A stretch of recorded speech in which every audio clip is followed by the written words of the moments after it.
প্রথম ধাপে ভোট গ্রহণ শুরু, একটানা চলবে বিকেল 4টা পর্যন্ত। আইন শৃঙ্খলা রক্ষায় কঠোর নিরাপত্তা ব্যবস্থা। রেলের বেশিরভাগ কোচে নেই অগ্নি নির্বাপন ব্যবস্থা, যেগুলো আছে তা মেয়াদ উত্তীর্ণ হওয়ায় উদ্বিগ্ন যাত্রীরা। খতিয়ে দেখবেন মহাপরিচালক। দিনে অন্তত 10 নবজাতকের জন্ম থ্যালাসেমিয়া নিয়ে, বাহকের মাধ্যমে ছড়ায় এই রোগ। বিয়ের আগেই সঙ্গী রক্ত পরীক্ষার পরামর্শ। ঢাবির সাংবাদিকের বিরুদ্ধে শিক্ষক নাদিরের বিরুদ্ধে যৌন নিপীড়নের অভিযোগের সত্যতা পেয়েছে তদন্ত কমিটি। সব কার্যক্রম থেকে অব্যাহতি। এবং বৃহস্পতিবার শুরু হচ্ছে এবারে হজ ফ্লাইট। এখনো ভিসা পাননি অনেকে। মক্কা মদিনা ও জেদ্দার বাইরে যেতে পারবেন না হাজিরা। দেখছিলেন সংবাদ শিরোনাম। সংবাদ সকালের সঙ্গে আছে আমি জেসিকা আবেদিন। শান্তিপূর্ণ পরিবেশে শুরু হলো ষষ্ঠ উপজেলা নির্বাচনের প্রথম ধাপের ভোট গ্রহণ। সকাল 8টা থেকে বিরতিহীনভাবে ভোট গ্রহণ চলবে বিকেল 4টা পর্যন্ত। এ ধাপে 139টি উপজেলায় নির্বাচন অনুষ্ঠিত হচ্ছে। এর মধ্যে 22টি উপজেলায় ইভিএম এবং বাকিগুলোয় ব্যালট পেপারে ভোট গ্রহণ করা হচ্ছে। নির্বিঘ্নে ভোট গ্রহণে কেন্দ্রে কেন্দ্রে নেওয়া হয়েছে পর্যাপ্ত নিরাপত্তা ব্যবস্থা। পুলিশ আনসারের পাশাপাশি স্ট্রাইকিং ফোর্স হিসেবে কাজ করছে র্যাব। প্রথম ধাপে 152টি উপজেলায় তফসিল ঘোষণার পর বিনা প্রতিদ্বন্দ্বিতায় নির্বাচিত হওয়া এবং মামলা সহ অন্যান্য কারণে 13টি উপজেলায় ভোট হচ্ছে না।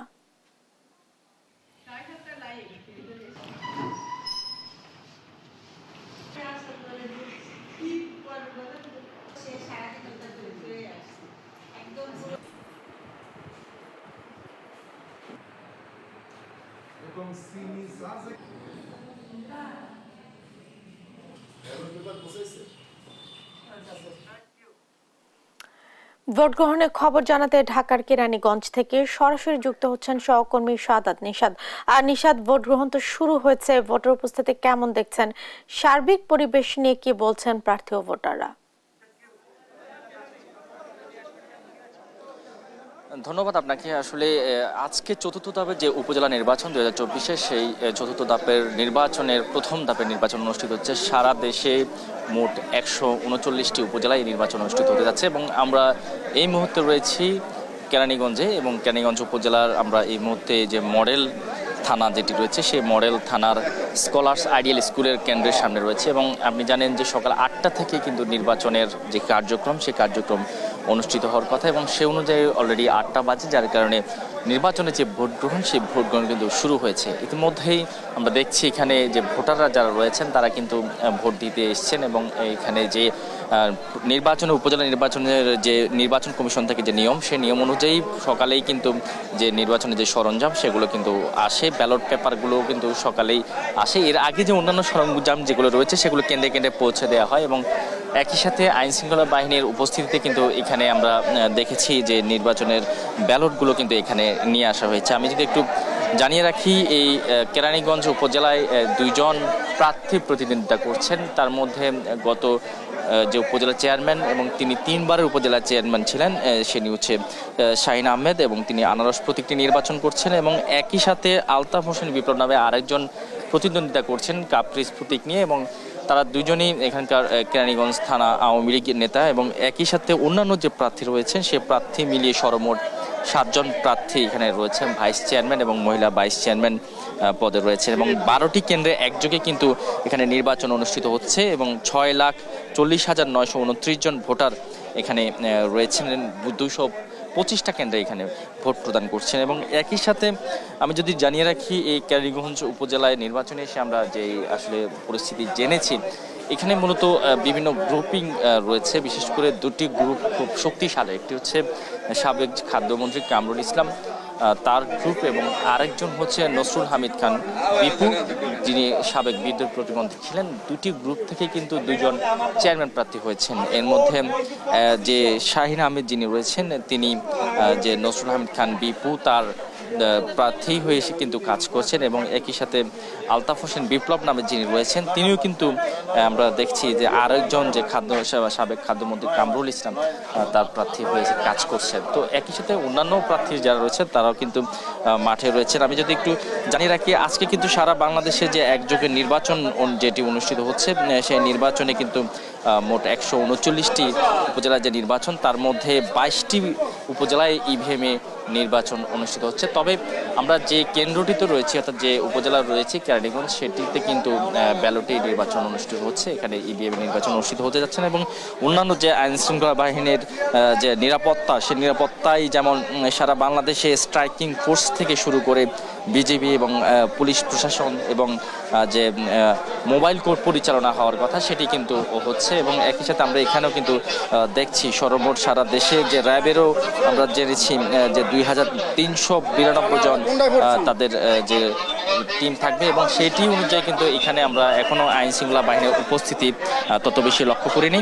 ইতিমধ্যে যদি আমি একটু জানানোর চেষ্টা করি, এখানে আমরা দেখছি যে অন্যান্য যে যারা রয়েছেন তারাও কিন্তু এখানে উপস্থিত হয়েছেন এবং সেই সাথে যে ভোটাররা তারা ইতিমধ্যে ভোট কেন্দ্রে এসেছেন এবং ভোট শুরু হয়েছে এবং একই সাথে যদি একটু জানিয়ে রাখি যে আরও যে অন্যান্য কেন্দ্রগুলো রয়েছে সেখানে পুরুষ ভোটারগুলো আমরা সবচেয়ে বেশি উপস্থিত দেখতে পাচ্ছি। এখানে কিন্তু নারী ভোটার যে লাইনটি রয়েছে সেই লাইনের এখনও শুরু হয়নি, তবে পুরুষ ভোটার যে লাইনটি সেটি সক্রিয় রয়েছে। আর আবহাওয়ার যে দিকটি আসলে সেটিকেও একটু গুরুত্ব দেওয়া হচ্ছে। আজকে সকাল থেকে বৃষ্টি অনুভব হচ্ছে এবং সেই বৃষ্টির কারণেও মানুষের উপস্থিতি শুরুর দিকে একটু কম লক্ষ্য করা যাচ্ছে।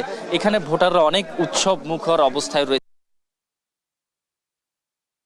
উপজেলা নির্বাচন খুব ভালো লাগছে, সুন্দর লাগছে, সুন্দর ভালো পরিবেশ সুন্দর সুষ্ঠু ভালো পরিবেশ, খুব ভালো, সব ভালো, আমরা এরকমই চাই।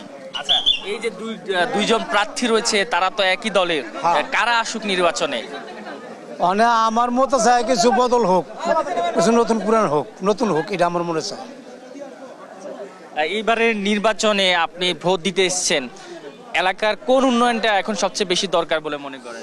আমাদের দেশে তো উন্নয়ন অনেক, আমরা অবহেলিত, আমাদের এখানে অনেক কিছু কাজের বাকি আছে, আমাদের রাস্তাঘাট এটি অবহেলিত আছে। ইনশাল্লাহ নির্বাচনের পরে আমরা আশা করি যে ইনশাল্লাহ আমাদের কাজগুলো, অবহেলিত কাজগুলো ইনশাল্লাহ পরিপূর্ণ হবে, এই আমাদের প্রত্যাশা ইনশাল্লাহ।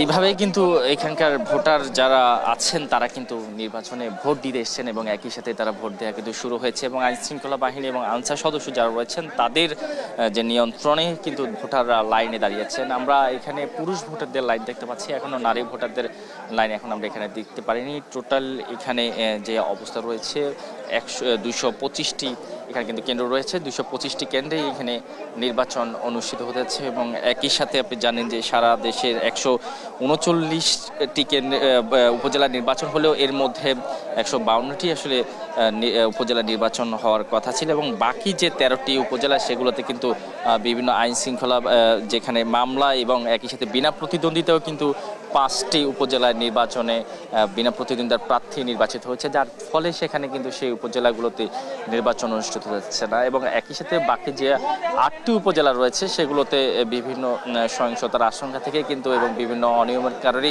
নির্বাচন কমিশন সেখানকার যে নির্বাচন সেগুলো কিন্তু আপাতত স্থগিত করেছেন। চতুর্থ ধাপের মোট 4 ধাপেই এই নির্বাচন, উপজেলা নির্বাচন অনুষ্ঠিত হবে এবং এবারে এই প্রথম এই 2024 সালে যে 5 বছর পরে এই উপজেলা নির্বাচনের প্রথম যে দফা সেই দফার নির্বাচন সম্পন্ন শেষ হচ্ছে এবং তো সবকিছু মিলিয়ে নির্বাচনের যে পরিবেশ, সবে সকাল 8টা থেকে নির্বাচন শুরু হয়েছে, বিকেল 4টা পর্যন্ত এই নির্বাচন চলতে থাকবে। তার পরপরই আমরা এখানকার যে নির্বাচনের পরিবেশ সেখানে ফলাফল দেখব এবং একই সাথে জনগণের রায়ে কে হচ্ছেন আগামী উপজেলা নির্বাচন এই কেরানীগঞ্জে সেটি দেখার অপেক্ষা। তো এই ছিল কেরানীগঞ্জ যে মডেল থানা, সেখান থেকে আমার কাছে থাকা সবশেষ খবর। নিশাদ, আপনাকে ধন্যবাদ, আপনি থাকুন, পরবর্তীতে আমরা আপনার কাছে আবারও ফিরব।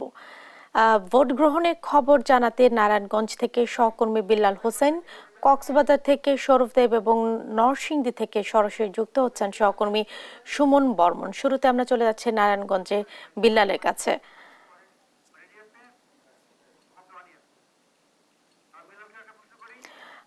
বিল্লাল, কিছুক্ষণ আগে আমরা সাদাত নিশাদের কাছ থেকে জানছিলাম বৃষ্টির কারণে সেখানে ভোটার উপস্থিতি কিছুটা কম। তো আপনার এলাকা এখন কি অবস্থা দেখছেন, ভোটার উপস্থিতি কেমন দেখছেন, আর ভোটের সার্বিক পরিস্থিতি যদি আমাদের দর্শকদের জানাতেন।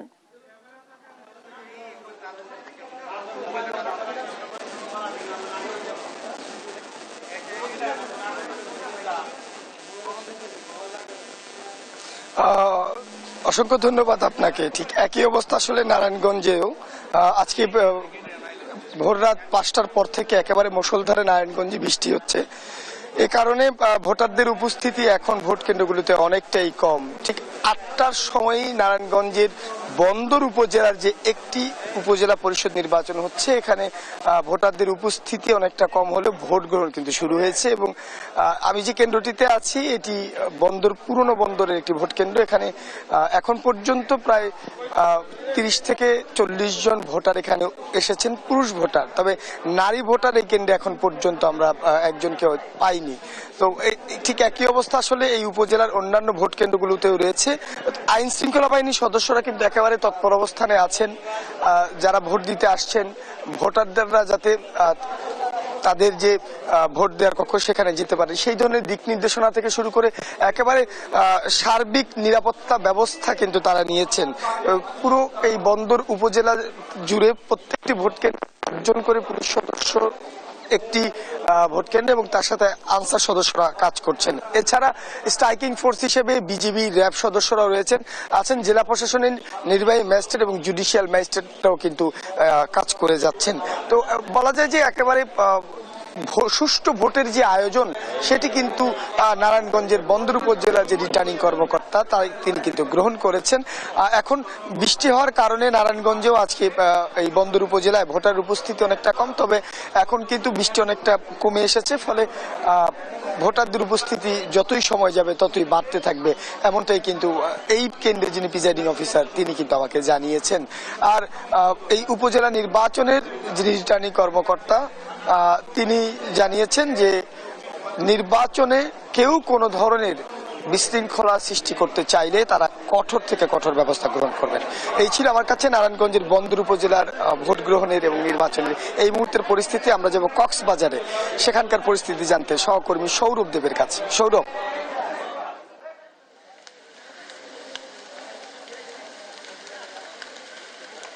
হ্যাঁ, কক্সবাজারে এখন বলা চলে প্রকৃতির অবস্থাও তেমন একটা ভালো না। কালবৈশাখীর যে প্রভাব তা শুরু হয়েছে এবং এখন আমরা আছি কক্সবাজার সৈকত বালিকা কেন্দ্র, যেখানে বলা চলে এখন পর্যন্ত ভোটারদের উপস্থিতি, যদিও 8টায় ভোট গ্রহণ শুরু হয়েছে, কিন্তু একদমই শুনশান নীরবতা। আমরা একটু ভিতরে যাব কেন্দ্রের, এবং এখন পর্যন্ত এখানে কোনো ভোট গ্রহণ হয়নি। 8টা বেজে গেছে এবং যেটি বলছিলাম আসলে আবহাওয়ার বিরূপ প্রতিক্রিয়া শুরু হয়েছে। কক্সবাজার সদর উপজেলা ছাড়াও ভোট গ্রহণ চলছে আজকে কক্সবাজারের কুতুবদিয়া এবং মহেশখালী উপজেলায়ও।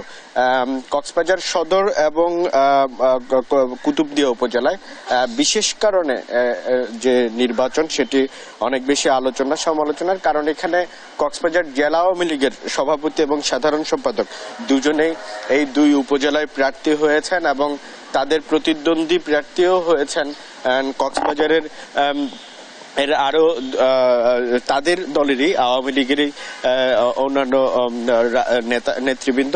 তো যার কারণে আসলে এখানে একটু বিশেষ গুরুত্ব পাচ্ছে জেলাবাসীর কাছে। আপনারা নিশ্চয়ই দেখতে পাচ্ছেন যে কক্সবাজারের এই যে কেন্দ্রে একদম এখন পর্যন্ত শুনশান নীরবতা, যদিও ভোট গ্রহণের সময়কাল শুরু হয়েছে এবং আমরা দেখতে পাচ্ছি আকাশের অবস্থাও ভালো না এবং গুড়ি গুড়ি বৃষ্টিও পড়ছে।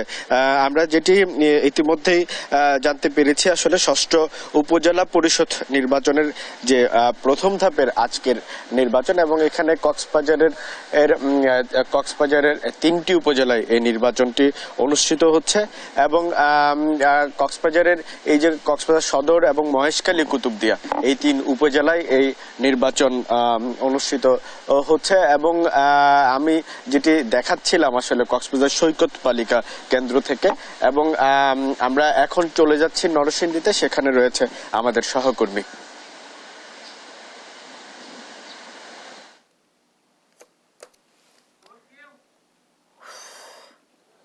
আমি এখন আছি নরসিংদী সদর উপজেলার মূলপাড়া সরকারি প্রাথমিক বিদ্যালয় কেন্দ্রে। প্রথম ধাপে উপজেলা পরিষদ নির্বাচনে নরসিংদীর 2টি উপজেলা পরিষদের আজকে নির্বাচন অনুষ্ঠিত হচ্ছে। উপজেলাগুলো হলো নরসিংদী সদর উপজেলা ও পলাশ উপজেলা। নরসিংদী সদর উপজেলা হচ্ছে 14টি ইউনিয়ন ও 2টি পৌরসভা নিয়ে গঠিত। 5,82,000 ভোটার তাদের উপজেলা পরিষদের চেয়ারম্যান এবং ভাইস চেয়ারম্যান পদে তাদের প্রার্থী নির্বাচিত করবে। এই উপজেলায় বর্তমানে চেয়ারম্যান ও ভাইস চেয়ারম্যান পদে 13 জন প্রার্থী প্রতিদ্বন্দ্বিতা করছে। একইভাবে 4টি ইউনিয়ন ও 8টি পৌরসভা নিয়ে পলাশ উপজেলা গঠিত। এই উপজেলায় ভোটার সংখ্যা 1,82,318 জন। পলাশ উপজেলায় চেয়ারম্যান ও ভাইস চেয়ারম্যান পদে 8 জন প্রার্থী প্রতিদ্বন্দ্বিতা করছে। প্রধান বিরোধী দল বিএনপি এই নির্বাচনে অংশগ্রহণ না করলেও ক্ষমতাসীন আওয়ামী লীগের একাধিক প্রার্থী নির্বাচনে প্রতিদ্বন্দ্বিতা করছে। দলীয় হাইকমান্ড থেকে মন্ত্রী ও এমপিদের স্বজনদের নির্বাচন না করার নির্দেশ দেওয়া হলেও তা মানেনি অনেকেই। পলাশ উপজেলায় স্থানীয় সংসদ সদস্য আনোয়ার আশরাফ খান দিলীপের সম্বন্ধী গোরাশাল পৌরসভা আওয়ামী লীগের সভাপতি শরীফুল হক চেয়ারম্যান পদে প্রতিদ্বন্দ্বিতা করছে। তার নিকটতম প্রতিদ্বন্দ্বী বর্তমান চেয়ারম্যান ও পলাশ উপজেলা যুবলীগের সভাপতি সৈয়দ জাবেদ হোসেন। একইভাবে নরসিংদী সদর উপজেলায় 4 জন চেয়ারম্যান প্রার্থী হলেও প্রতিদ্বন্দ্বিতা হবে সদর উপজেলা আওয়ামী যুবলীগের সাবেক সাধারণ সম্পাদক আব্দুল বাকির এবং জেলা আওয়ামী লীগের সাবেক সাংগঠনিক সম্পাদক মোহাম্মদ আনোয়ার হোসেনের। আমরা সকাল থেকে বিভিন্ন কেন্দ্রে ঘুরে দেখেছি যে মূলত প্রার্থীদের মধ্যে ব্যাপক উৎসাহ উদ্দীপনা থাকলেও ভোটারদের মধ্যে তার তেমন সাড়া আমরা পাইনি। আমি যে কেন্দ্র আছি মূলপাড়া সরকারি প্রাথমিক বিদ্যালয় কেন্দ্র, সকাল 8টা থেকে এখানে ভোট গ্রহণ শুরু হলেও এখন পর্যন্ত আমরা এই কেন্দ্রে ভোটারদের উপস্থিতি তেমন দেখতে পাইনি। আমরা বিভিন্ন কেন্দ্রে খবর নিয়েছি, প্রতিটি কেন্দ্রেই ভোটারদের উপস্থিতি খুবই নগণ্য। আমরা আইনশৃঙ্খলা বাহিনীর সাথে কথা বলেছি, তারা জানিয়েছে যে মূলত এবারের নির্বাচনটি সুষ্ঠুভাবে সম্পন্ন করার জন্য তারা ব্যাপক প্রস্তুতি নিয়েছে এবং তারা প্রতিটি কেন্দ্রেই পুলিশ এবং আনসারের পাশাপাশি র্যাব সহ বিভিন্ন আইনশৃঙ্খলা বাহিনী টহল দিচ্ছে এবং তারা নিরাপত্তার দায়িত্ব পালন করছে। একইভাবে আমরা যদি বলতে চাই পলাশ উপজেলার বিভিন্ন কেন্দ্রে আমরা যতটুকু খবর পেয়েছি সেই কেন্দ্রগুলোতেও ভোটারদের উপস্থিতি তেমন আমরা পাইনি। এই ছিল নরসিংদী সদর উপজেলা থেকে আমার কাছে উপজেলা নির্বাচন নিয়ে সর্বশেষ খবর। সুমন, আপনাকে ধন্যবাদ। সেই সাথে ধন্যবাদ জানাচ্ছি সৌরভ এবং বিল্লাল আপনাদেরও। দর্শক, ভোট গ্রহণের খবর জানাচ্ছিলেন আমাদের সহকর্মীরা। এবার আমরা জানবো বরিশাল বান্দরবানের ভোটের খবর। যুক্ত হচ্ছেন সহকর্মী শফিক মুন্সি এবং আবুল বাশার নয়ন। আমরা শুরুতেই যাচ্ছি শফিকের কাছে। শফিক, বরিশালের ভোটের সার্বিক পরিস্থিতি কেমন দেখছেন? ভোটার উপস্থিতি বা কেমন? জেসিকা, আসলে আপনি যেমনটি বলছিলেন যে বরিশাল সদর এবং বাকেরগঞ্জ এই দুই উপজেলায় কিন্তু আজ সকাল 8টা থেকে ভোট গ্রহণ শুরু হয়েছে। আমি এখন আছি বাকেরগঞ্জ উপজেলার পাদ্রিশিবপুর ইউনিয়নে এবং এই ইউনিয়নে মোট আসলে ভোটার সংখ্যা যেটা আছে সেটা কিন্তু অন্যান্য যে বাকি এই উপজেলার 13টি ইউনিয়ন তার চেয়ে মোটামুটি বেশি। মোট কিন্তু এই উপজেলায় ভোটার সংখ্যা 3,05,000-এর মতো। আমরা সকালে এসে যেটা দেখেছি আসলে এই কেন্দ্রে মোট 4 জন পুলিশ সদস্য আইন শৃঙ্খলার দায়িত্বে নিয়োজিত আছেন। একই সাথে তাদের সহায়তার জন্য প্রায় 13 জন আনসার সদস্য আছেন। এখানে কিন্তু প্রিজাইডিং অফিসার আমাদেরকে যেটি জানিয়েছেন যে তার এখানে মোট ভোটার সংখ্যা 2374 জন এবং সকাল থেকে একটু বৃষ্টি ছিল, কিন্তু বরিশালে ভোর 6টা থেকে কিন্তু বেশ ঝড় এবং বৃষ্টি হচ্ছে। কিন্তু এখন যেহেতু বৃষ্টিটা একটু কম, আবহাওয়া যতই আসলে ভালোর দিকে যাবে ততই আসলে ভোটার বাড়বে বলেই কিন্তু প্রিজাইডিং অফিসার আমাদেরকে জানিয়েছিলেন। আমরা কিন্তু সকালে জেলা সিনিয়র নির্বাচন কর্মকর্তা এবং এই নির্বাচনের যে রিটার্নিং কর্মকর্তা ওহিদুজ্জামান মুন্সি, তার সঙ্গে আমরা কথা বলেছি। তিনি আমাদেরকে নিশ্চিত করেছেন যে বরিশালের যে দুটি উপজেলা নির্বাচন হচ্ছে এই দুই উপজেলা নির্বাচনকে যথাসম্ভব আসলে সুষ্ঠু এবং নিরপেক্ষ করার জন্য উনি সর্বোচ্চ আসলে প্রচেষ্টা চালিয়েছেন এবং উনি আসলে কিন্তু প্রত্যয় ব্যক্ত করেছেন যে বাংলাদেশে আজ এই প্রথম ধাপের যতগুলো আসলে উপজেলা নির্বাচন হচ্ছে তার মধ্যে কিন্তু বরিশাল সদর এবং বাকেরগঞ্জ এই দুটি উপজেলা নির্বাচন একটা আদর্শ উদাহরণ হয়ে থাকবে বলেই তিনি প্রত্যয় ব্যক্ত করেছেন। তিনি আমাদেরকে জানিয়েছেন যে আইন শৃঙ্খলা রক্ষায় কিন্তু আজ সারা দিন প্রায় 6 প্লাটুন আসলে যার 6 প্লাটুন বিজিবি তারা দায়িত্ব পালন করছে আইন শৃঙ্খলা এবং সাদা পোশাকেও পুলিশ আসলে আছেন। আমরা কিন্তু একটা কেন্দ্রে আছি এবং কেন্দ্রে দেখছি কিন্তু ভোটার এসেছেন, তারা সুষ্ঠুভাবেই ভোট দিচ্ছে। তো এই ছিল আমার কাছে মোটামুটি বরিশাল থেকে উপজেলা নির্বাচনের সর্বশেষ খবর। আমরা এখন চলে যাব বান্দরবনে।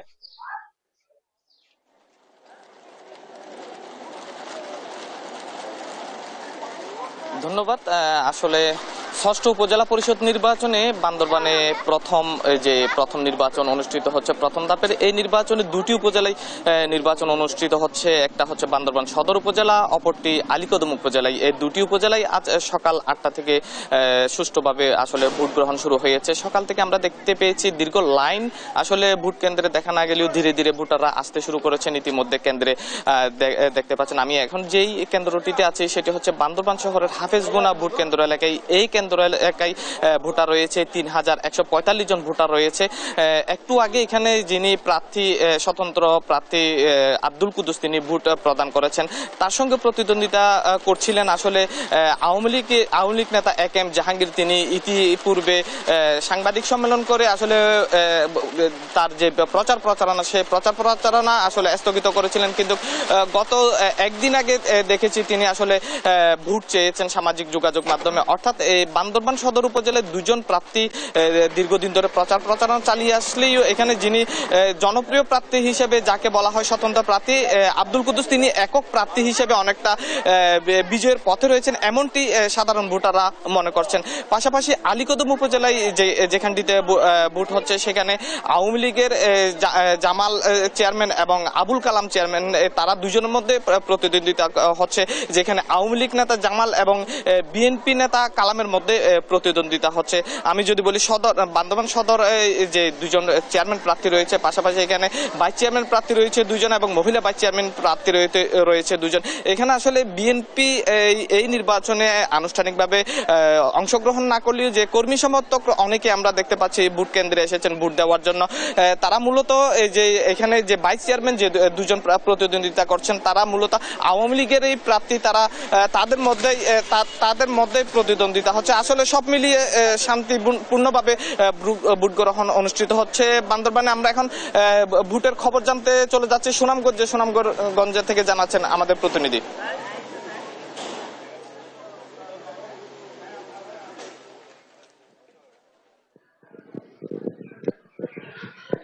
আপনি আসলে যেমনটি বলছিলেন যে সুনামগঞ্জ ষষ্ঠ উপজেলা নির্বাচনের যে প্রথম ধাপের যে নির্বাচন সেই নির্বাচনটি কিছুক্ষণের মধ্যে আসলে কিছুক্ষণ আগে শুরু হয়েছে। আমি এই মুহূর্তে আছি সুনামগঞ্জ দিরাই উপজেলা শরীফপুর সরকারি প্রাথমিক বিদ্যালয়ের যে কেন্দ্রটি সেই কেন্দ্রটিতে। এই কেন্দ্রটিতে ভোটার আছেন 2618 জন। আমরা প্রিজাইডিং অফিসারের সাথে কথা বলেছিলাম। আপনি দেখতে পাচ্ছেন এই যে কেন্দ্রটিতে আসলে ভোটার উপস্থিতি আসলে তেমন নেই। এখন প্রায় 8:30 বাজে। তবে আমরা কথা বলেছি স্থানীয় ভোটারদের সাথে, তারা বলছেন আসলে বেলা বাড়ার সাথে সাথে হয়তো ভোটার উপস্থিতি আরো বাড়তে পারে। এখন পর্যন্ত আমরা কথা বলেছিলাম প্রিজাইডিং অফিসারের সাথে, তিনি আমাদেরকে জানিয়েছেন 20টি ভোট এখন পর্যন্ত নেওয়া হয়েছে। তো তারা আশা করছেন বেলা বাড়ার সাথে সাথে এই শরীফপুর কেন্দ্রটিতে ভোটার উপস্থিতি বাড়বে। আজকে সুনামগঞ্জ জেলার 2টি উপজেলায় প্রথম ধাপে নির্বাচন অনুষ্ঠিত হচ্ছে, দিরাই এবং সাল্লা উপজেলা। এখানে প্রায় 30 জন প্রার্থী প্রতিদ্বন্দ্বিতা করছেন। এর মধ্যে 9 জন প্রার্থী চেয়ারম্যান পদে প্রার্থিতা করছেন এবং 21 জন প্রার্থী ভাইস চেয়ারম্যান পদে প্রার্থিতা করছেন আর কি। তো এই ছিল এই শরীফপুরের আসলে সর্বশেষ পরিস্থিতি ছিল আমার কাছে সুনামগঞ্জ থেকে ভোটের সর্বশেষ খবর। মেহেদী, আপনাকে ধন্যবাদ। সেই সাথে ধন্যবাদ জানাচ্ছি শফিক এবং নয়ন। আপনারা থাকুন, পরবর্তীতে আমরা আপনাদের কাছে আবারও ফিরবো। ভোটের খবর জানাতে এবারে যুক্ত হচ্ছেন সিলেট থেকে আমিনুল ইসলাম, মানিকগঞ্জ থেকে আব্দুল আলিম এবং বগুড়া থেকে সঞ্জু রায়। শুরুতে আমরা যাচ্ছি আমিনুলের কাছে। আমিনুল, সুষ্ঠুভাবে ভোট গ্রহণ চলছে কিনা, কোনো বিশৃঙ্খলা আপনার চোখে পড়ছে কিনা, সার্বিক পরিবেশ আপনি কেমন দেখছেন?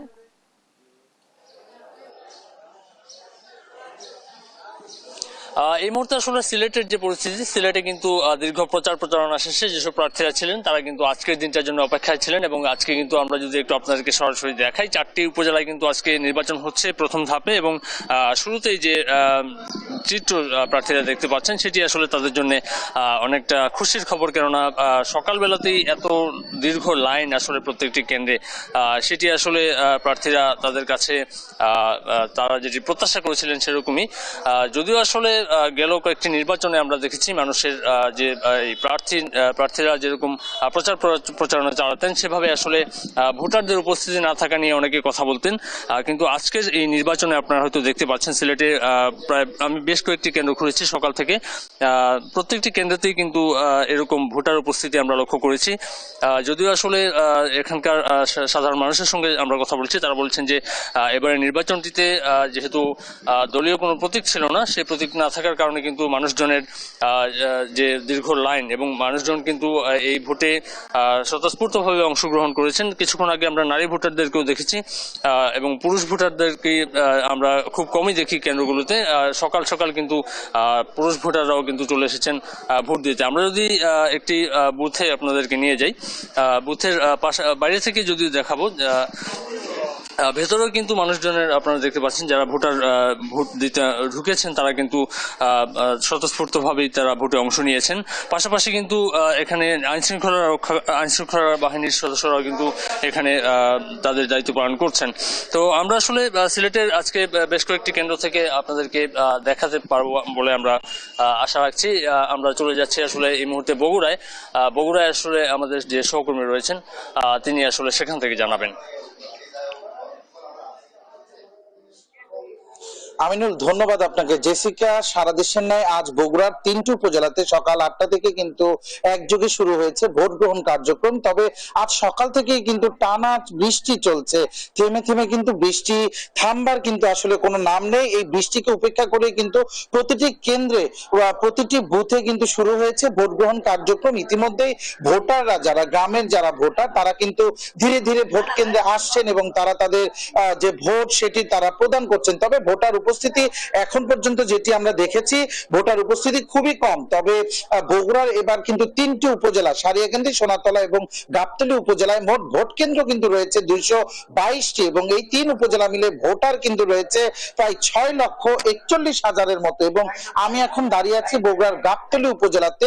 এই গাবতলী উপজেলায় কিন্তু মোট ভোটার রয়েছে 2,80,000-এর মতো। এবং আপনি জানেন জেসিকা যে বগুড়া গাবতলীকে কিন্তু বিএনপির দুর্গ হিসেবে বিবেচনা করা হয় এবং বিএনপি কিন্তু এবার শুরু থেকেই চেষ্টা করেছে যে এই অঞ্চলে যেন ভোটাররা ভোট কেন্দ্রে না আসে।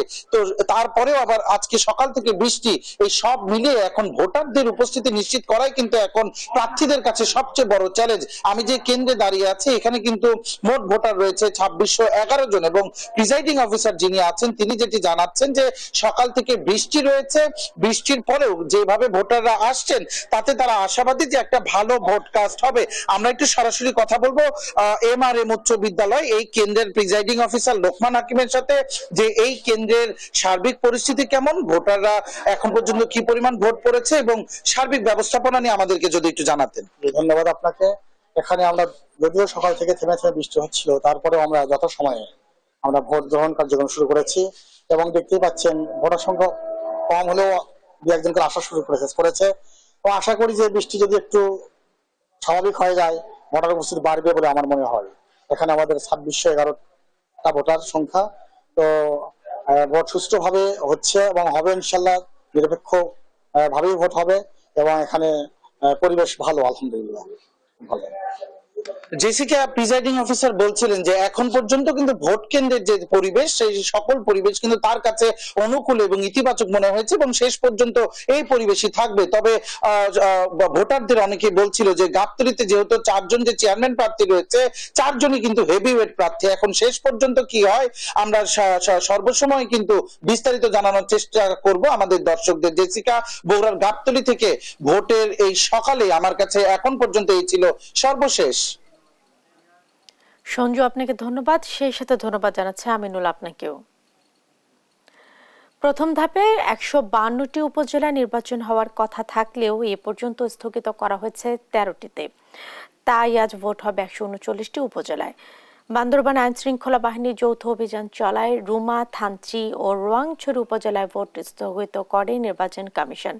9 এপ্রিল সীমানা জটিলতার নারায়ণগঞ্জ সদর উপজেলা নির্বাচন স্থগিত করা হয়। আদালতের নির্দেশে স্থগিত হয় কুমিল্লার নাঙ্গলকোট উপজেলা নির্বাচন। আর এক প্রার্থীর প্রার্থিতার বৈধতা নিয়ে আইনি জটিলতা থাকায় জামালপুরের সরিষাবাড়ির নির্বাচন স্থগিত করে ইসি। বাকি 6 উপজেলার নানা জটিলতায় ভোট স্থগিত করে নির্বাচন কমিশন।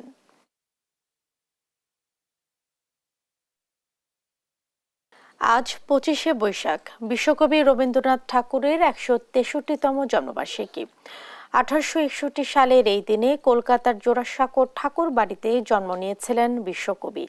রবীন্দ্রনাথ একাধারে ছিলেন কবি, উপন্যাসিক, নাট্যকার, সঙ্গীতজ্ঞ, প্রাবন্ধিক, দার্শনিক, ভাষাবিদ, চিত্রশিল্পী, গল্পকার।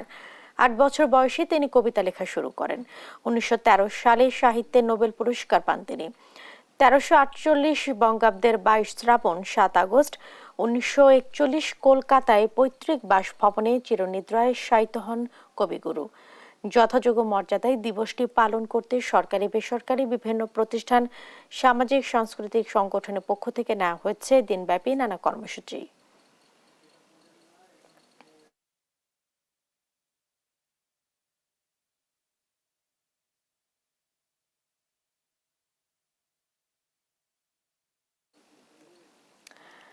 কথায় বলে কাজের গরু কেতাবে আছে, গোয়ালে নেই, যার বাস্তব প্রমাণ মিলল বিভিন্ন গন্তব্যের ট্রেনে। রেল বিভাগ বলছে ট্রেনের প্রতিটি কোচে ফায়ার এক্সটিংগুইশার থাকবে, কিন্তু সরেজমিনে বেশিরভাগ কোচেই দেখা যায়নি। যেগুলোতে আছে তাও মেয়াদ উত্তীর্ণ। খোদ মহাপরিচালক বলছেন বিষয়টি খতিয়ে দেখা হবে। আর যাত্রীদের প্রশ্ন, তবে কি নিরাপদ যাত্রার তকমা হারাতে বসেছে রেল যোগাযোগ? বিস্তারিত জানাচ্ছেন শাহাদাত নিশাত।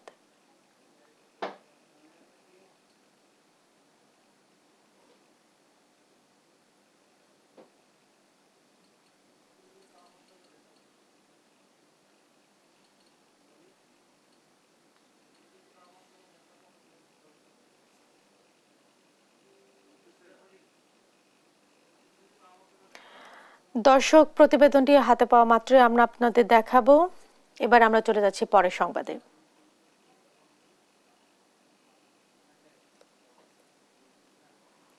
রক্তের জটিল বংশগত রোগ থ্যালাসেমিয়া।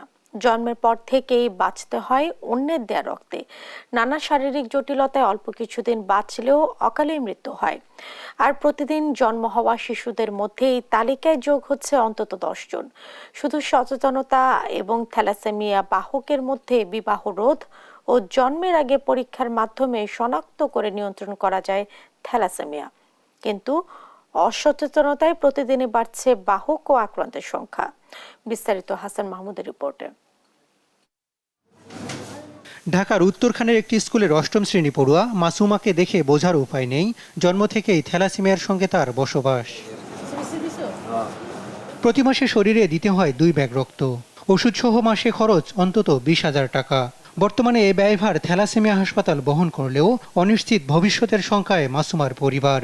এখানে আসছি প্রায় 3 বছর হবে। এর আগে তো শিশু হসপিটালে ব্লাড দিছি, বিভিন্ন জায়গায় দৌড় পারছি, টাকা পয়সা তো সব খরচ হয়ে গেছে। শেষ পর্যায়ে এখানে আসার পর থেকে আজকে 3 বছর হবে এখানে সব খরচ হসপিটাল থেকে বহন করে। 23 বছরের আমেনা ও 12 বছরের রাবেয়া, 2 বোনকে নিয়ে তাদের পরিবারের সংগ্রামটাও একই। জন্মগত এ রক্তরোগ নিয়ে পরিবারগুলোর চাপা কান্না যেন নিত্যদিনের। একটা সাইড হয়তো আমাদের করতে হয়, স্যাক্রিফাইস করতে হয় ফ্যামিলিতে, তারপর এফোর্ট দিতে হয় ওর বাচ্চার এই চিকিৎসার ব্যাপারে। ওষুধের মনে করেন 2,500 টাকা গেল মনে হয় এখন ওষুধের মানে মেডিসিনের। আর ওর জন্য আবার আছে, আবার এই জায়গায় ব্লাডও পাই না, ডোনার আনতে হয়, ডোনারের পিছনে আবার কিছু দিতে হয়। বাচ্চাটা নিয়ে অনেকখানে গেছি, আগে তো বুঝি নাই গা, ফকির যে কইছে ফকিরের কাছে যাও, ভাইয়ের কাছে গেছি, যেখানে কইছে এখানে গেছি, যে তো ডাক্তার দেখাইছে বাচ্চারে নিয়ে। চিকিৎসকরা বলছেন থ্যালাসেমিয়ার বাহকের সঙ্গে বিয়ের কারণে প্রতিনিয়ত বাড়ছে এই রোগী। দিনে জন্ম নেয়া 10,000 শিশুর মধ্যে অন্তত 10টি শিশুর জন্ম থ্যালাসেমিয়া নিয়ে। রাজধানীর গ্রিন রোডে থ্যালাসেমিয়া সমিতি হাসপাতালে নিবন্ধিত রোগীর সংখ্যা 4,000-এর বেশি। যতদিন জীবন পর্যন্ত বেঁচে থাকবে, জীবনের শেষ দিন পর্যন্ত তাদেরকে অন্যের রক্তের উপরে বেঁচে থাকতে হবে। অন্যের রক্ত নিয়ে নিরাপদ রক্ত তাদেরকে গ্রহণ করতে হবে। যারা জন্মগ্রহণ করছে অলরেডি থ্যালাসেমিয়া নিয়ে, তাদেরকে বাঁচিয়ে রাখা একটা বিরাট চ্যালেঞ্জ। এই চ্যালেঞ্জটা কারোর পক্ষেই সম্ভব না, এর যতক্ষণ পর্যন্ত সরকারি পৃষ্ঠপোষকতা না থাকে। প্রথম সন্তান থ্যালাসেমিয়া আক্রান্ত হয়ে মৃত্যু হয়েছে, তাই দ্বিতীয় সন্তান নেয়ার আগে চিকিৎসকের শরণাপন্ন দোহারের এই দম্পতি। চিকিৎসকরা বলছেন গর্ভাবস্থায় পরীক্ষায় থ্যালাসেমিয়া শনাক্ত হলে এর নিয়ন্ত্রণ সম্ভব। বাংলাদেশে প্রায় 2 কোটিরও বেশি মানুষ থ্যালাসেমিয়া রোগের বাহক। থ্যালাসেমিয়া রোগের বাহক এবং রোগী মিলে প্রায় 20 জন সন্তান জন্মগ্রহণ করছে বাংলাদেশে থ্যালাসেমিয়া নিয়ে। থ্যালাসেমিয়ার ব্যাপকতা এতই যে বাংলাদেশে প্রায় 6 লক্ষ ব্যাগ রক্তের প্রয়োজন হয় প্রতি বছর। এর 4 লক্ষ ব্যাগ শুধু থ্যালাসেমিয়া আক্রান্ত শিশুদেরকে বাঁচিয়ে রাখতে ব্যবহার করা হয়। থ্যালাসেমিয়া নিয়ন্ত্রণে তাই বিয়ের আগে হবু সঙ্গীটির রক্ত পরীক্ষা বাধ্যতামূলক করার দাবি বিশেষজ্ঞদের। হাসান মাহমুদ, দেশ টিভি, ঢাকা। দর্শক, যেমনটি জানিয়েছিলাম, কথায় বলে কাজের গরু কেতাবে আছে গোয়ালে নেই, যার বাস্তব প্রমাণ মিলল বিভিন্ন গন্তব্যের ট্রেনে। রিপোর্টটি আমাদের হাতে এসে পৌঁছেছে, আমরা চলে যাচ্ছি রিপোর্টটিতে। সবশেষ 5 জানুয়ারি রাজধানীর গোলাপবাগে বেনাপোল এক্সপ্রেস ট্রেনে অগ্নিকাণ্ডের ঘটনায় প্রাণ হারান 4 জন। এর আগে কেবল 2023 সালে 12টি ট্রেনে অগ্নিকাণ্ডের ঘটনা ঘটেছে। কিন্তু এমন ঘটনাগুলোতে কতটুকু টনক নড়েছে রেল কর্তৃপক্ষের, সেটি অনুসন্ধানে দেশ টিভি টিম রাজধানীর কমলাপুরে। ঢাকা রাজশাহী রুটে চলাচল করা সিল্ক সিটি ট্রেনের চিত্র এটি। কয়েকটি বগি ঘুরে দেখা গেল বেশিরভাগ বগিতে নেই ফায়ার এক্সটিংগুইশার। 2-1টিতে থাকলেও মেয়াদ শেষ হয়েছে অনেক আগেই। সরকারিভাবে দিছিল আর কি, পরবর্তীতে হয়তো ওনার খেয়াল করে নাই। সুবর্ণ এক্সপ্রেস, কিশোরগঞ্জ এক্সপ্রেস, একতা এক্সপ্রেস, সুন্দরবন এক্সপ্রেস সহ বেশিরভাগ ট্রেনের চিত্র একই। প্রতিটি ট্রেনে থাকে ফায়ার সেফটি ব্যবস্থা। সেই ধরনের ব্যবস্থা সুবর্ণ এক্সপ্রেস নামে ট্রেনে আমরা দেখছি। অগ্নি নির্বাপক যে যন্ত্রের ব্যবস্থা, সেই যন্ত্রের চিহ্ন থাকলেও নেই সেই ফায়ার সেফটির অগ্নি নির্বাপক যন্ত্রটি। সড়ক পথের গাড়িগুলোর আগুন দ্রুত নির্বাপন করা গেলেও বেশিরভাগ ক্ষেত্রে ভয়াবহ আকার নেয় ট্রেনের আগুন। কিন্তু সেই ট্রেনেই আগুন নেভানোর ব্যবস্থাপনায় এত গাফিলতি, তাহলে যাত্রীদের নিরাপত্তা কোথায়? অনেক সময় আগুন লাগলে এটা থাকলে সুবিধা, আগুন নিভিতে সুবিধা না। যদি এটা না থাকে তাহলে দেখা যায় এখান থেকে এক জায়গা থেকে লাগতে অনেক জায়গায় পুড়ে যাবে। অনেক ঝুঁকিপূর্ণ, শুধু ঝুঁকিপূর্ণ না, প্রচণ্ড ঝুঁকিপূর্ণ। কিন্তু জানি নিরাপত্তা নেই, ওরা হচ্ছেন না। এই আর কি বলবো, আমরা তো কিছু বলার নেই। আমার মনে হয় যে থাকা উচিত, কারণ ইদানিং যেহেতু দেখতেছি আমরা রেল দুর্ঘটনা ঘটতেছে বা আগুন ধরতেছে বিভিন্ন জায়গায়, তো সেক্ষেত্রে আমার মনে হয় থাকা উচিত। বিষয়টি যার দেখার কথা, রেলওয়ের সেই মহাপরিচালক প্রশ্ন শুনেই অবাক। উল্টো জানান সব বগিতেই রয়েছে ফায়ার এক্সটিংগুইশার। ঠিক আছে, এটা হতেই পারে, মেয়াদ উত্তীর্ণের বিষয়টা আপনি যখন নোটিশ দিলেন আমি এটা বিষয়টা দেখতেছি, আর না থাকার কোনো কারণ নেই। তারপরেও আপনি যখন বললেন এটা চেক করে দেখি, এমনও হতে পারে হয়তো দেখা যাচ্ছে যে কোনো কারণে হয়তো বগি চেঞ্জ করেছে, বগিতে ছিল হয়তো লাগানো হয়নি বা আনা হয়নি, কিন্তু এই জিনিসটা হওয়ার কথা না। তারপরে কনসার্ন যারা আছে তাদের সঙ্গে আমি কথা বলে দেখবি, এবং এটা যাতে না হয় বা এটা যেন থাকে সে বিষয়ে এনশিওর করব। তুলনামূলক নিরাপদ যাত্রা ভেবে যারা ট্রেন ভ্রমণকেই বেছে নেন, সেই যাত্রীদের প্রশ্ন, ট্রেন থেকেও কি শেষ পর্যন্ত নিরাপদ যাত্রার তকমা মুছে যাবে? শাহাদাত নিশাদ, দেশ টিভি, ঢাকা। আগামীকাল শুরু হচ্ছে চলতি মৌসুমের প্রথম হজ ফ্লাইট। তবে এখনও ভিসা না পাওয়ার অভিযোগ করেছেন অনেকে। ধর্মমন্ত্রী ফরিদুল হক খান আশ্বাস দিয়েছেন, যারা এখনো ভিসা জটিলতায় রয়েছেন শিগগিরই তাদের ভিসা হয়ে যাবে। চলতি বছর বাংলাদেশ থেকে নিবন্ধিত হজ যাত্রী ৮৩,২০২ জন। এদিকে হজ ভিসায় মক্কা, মদিনা ও জেদ্দার বাইরে যাওয়া যাবে না মর্মে নতুন বিধিনিষেধ আরোপ করেছে সৌদি আরব। বিস্তারিত জানাচ্ছেন মাহমুদ হাসান। চাঁদ দেখা সাপেক্ষে আগামী মাসের দ্বিতীয় সপ্তাহে অনুষ্ঠিত হবে এবারের পবিত্র হজ। বাংলাদেশ থেকে হজের প্রথম ফ্লাইট 9 মে। চলতি বছর হজে সৌদি আরবের বেঁধে দেয়া কোটা এখনও পূরণ করতে পারেনি বাংলাদেশ। এর মধ্যেই অভিযোগ উঠেছে এখনও অনেকে পাননি সৌদি আরবের ভিসা। এ অবস্থায় ধর্মমন্ত্রীর আশ্বাস, এখনও যারা ভিসা জটিলতায় রয়েছেন শীঘ্রই তাদের ভিসা হয়ে যাবে। হজ যাত্রী নেওয়ার দায়িত্ব তাদের, বিচার দেওয়ার দায়িত্ব তাদের। তারা যদি হজ যাত্রী যদি না নিতে পারে, ব্যর্থতা তাদের। তবে আমি এটুকু বলতে পারি যে আমাদের পক্ষ থেকে এবং সৌদি গভর্নমেন্টের পক্ষ থেকে সব হজ যাত্রী সঠিক সময়ে যাবে, সঠিক সময়ে ভিসা হবে ইনশাআল্লাহ। সৌদির স্বার্থে সৌদি নিবে, লাভ কিন্তু সৌদি সরকারের, ওই গভর্নমেন্টের কিন্তু বেনিফিট, আমাদের কোনো বেনিফিট না। আমাদের সরকারের পক্ষ থেকে অর্থ যাচ্ছে, দেখুন বাংলাদেশ থেকে অর্থ যাচ্ছে, তাই না? লাভটা কার? ওদের স্বার্থে ওরা করবে। কিভাবে করবে না করবে এটা অবশ্যই আমাদের সাথে তারা আলোচনা করেই করবে। এদিকে হজ ভিসা নিয়ে নতুন করে বেশ কিছু বিধিনিষেধ আরোপ করেছে সৌদি আরব। এ ভিসা শুধু হজের জন্য বৈধ এবং হাজিরা শুধু হজের আনুষ্ঠানিকতা পালন করতে পারবেন। বলা হয়েছে হজ ভিসা নিয়ে জেদ্দা, মদিনা ও মক্কার বাইরের শহরেও যাওয়া যাবে না। সৌদি হজ ও ওমরা মন্ত্রণালয় বলছে এ ভিসা সৌদিতে কাজ বা বসবাসের জন্য বৈধ হবে না। বিধিনিষেধ লঙ্ঘন করলে সংশ্লিষ্ট ব্যক্তি আজীবনের জন্য সৌদি আরবে প্রবেশ করতে পারবেন না। মাহমুদ হাসান, দেশ টিভি, ঢাকা।